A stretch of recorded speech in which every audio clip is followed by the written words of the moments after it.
All right, so we see this quite often as well. You have a staff member who needs to have their check split. They come to you and say, hey, I need to have this done. This is the importance of why people should be using or seat numbers. So we're going to go to our check here, check 38. It's a 4-top. When we open up the check, we go to view edit. So as you can see, there is quite a few things in here. So when we go to separate check, if everyone has done what they were supposed to, all they need to do is hit this button right here. And voila, it puts everything where it's supposed to go. So what I do recommend, though, is that you do look at this as well. So as you can see, the Centillo says seat number 3. It's still under guest number 1. So I'm going to highlight it, and I'm going to click it right over here to seat number 3.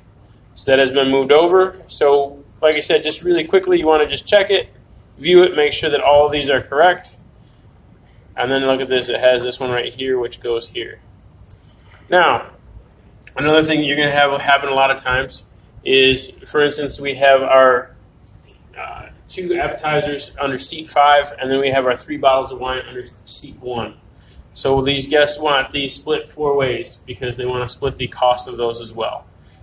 Can we do it? Absolutely. So what you want to do is you're going to highlight calamari. As soon as you highlight that, you'll see that it allows you down here, it says split item. We want to split this 4 ways. As you can see, it has calamari split 1, 2, 3, 4. We want to do that with the salumi as well. Split item 4 ways.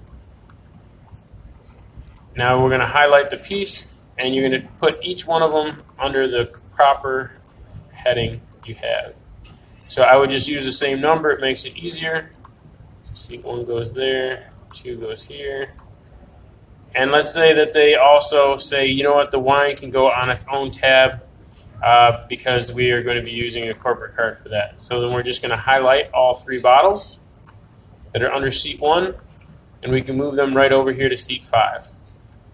Now, as you can see, all of these are exactly the way we want them. Seat 1, seat 2, seat 3, seat 4, and then seat 5. So in this scenario then, they're just going to hit return, and then they hit print check, and it will then print out 5 separate checks for them.